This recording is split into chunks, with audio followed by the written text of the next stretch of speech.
We are back with Olympic gold medalists turned authors, Monique and Jocelyn, better known as the Lamoureux twins from Grand Forks. We were talking about the book that was just released this week, Dare to Make History, Chasing a Dream and Fighting for Equity.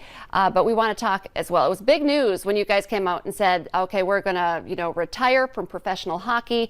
That does not mean you guys are going to throw your feet up and, stop working. Because number one, I think probably your biggest accomplishment, babies, you're both moms, and Monique, you have another baby on the way here pretty soon.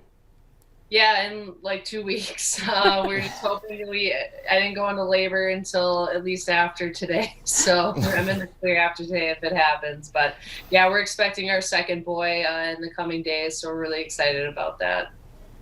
So you guys are juggling a lot. As a mom myself, I just find that incredible. Number one, you've gone to 3 Olympics, you've trained, you have careers outside of this, and you've written a book. But just talk before we get into the foundation and what you're going to do next. Has it changed things now, both being moms, boy moms on top of that, to, oh, look at that picture, to just juggle everything with active little boys?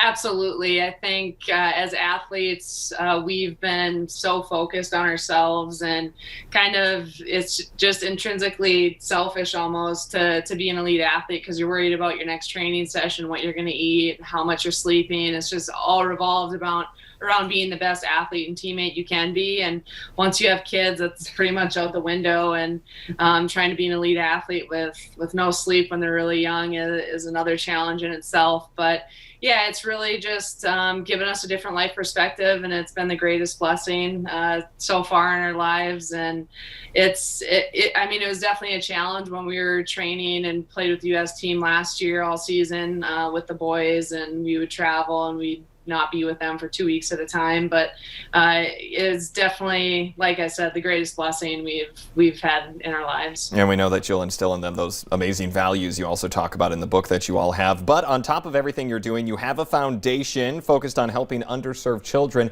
Tell us just a little bit more about that mission. So we were really inspired after the Olympics. We were doing a lot of work with Comcast corporate values programs, and specifically the Internet Essentials program. And we were going all over the country promoting this program, and we would come home, we're like, what are we doing in Grand Forks? What are we doing in our home state of North Dakota to make a difference? And so what was a 5 to 10 year plan to do a foundation really turned into, like, we started I think a year and a half, 2 years after the Olympics. And we've since then last year, I believe we equalized the school lunch program for the Grand Forks School District. So every kid, no questions asked, got a hot lunch. I know different states have different issues, but I think that's something that, kids at a bare minimum should be getting fed and should be getting the same meals and just not going without. We recently partnered with the Grand Forks Foundation for Education for Giving Hearts Day and helped them raise over $50,000 for a giving tree it's like a one-stop shop for social workers, so they can help kids get just basic needs, hygiene products, feminine products, whatever it is, so those kids don't have to go without. And so to be a part of different initiatives has been really fulfilling for us. Can people get involved and help you with some of these, North Dakota projects that you have going on?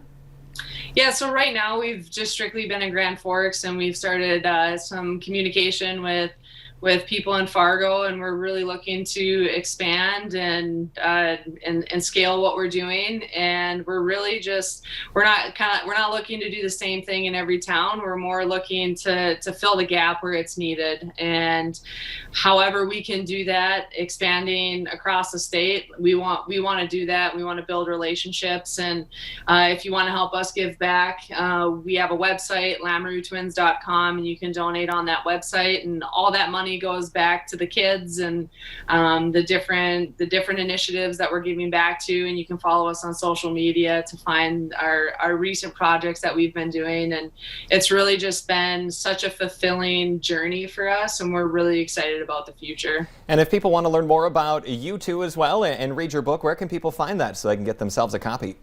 So they can get the book on Amazon. That's probably the easiest way to get it, but you can also get it online with Barnes & Noble and Target online. And then if you want to shop local, you can go to your local bookstore. If they're not carrying it already, I'm sure they'd be happy to order it for you. And if you're in Grand Forks, we have signed Ferguson's copies, so you can hop over to Ferguson's, where we've signed all their copies in the last couple days. All right, well, always great to visit with you guys. Good luck with the book sales. Big week for you guys, and baby on the way as well. That's going to be a big announcement here within another week or two as well. So thank you so much for your time. Thanks for having us. Coming up on today's show, another impressive athlete, NFL lineman Connor McGovern. He's joining us to talk about an upcoming competition in Fargo that is close to his heart. We said we have a jam-packed show. We weren't lying. Stick around. That's right here on North Dakota Today.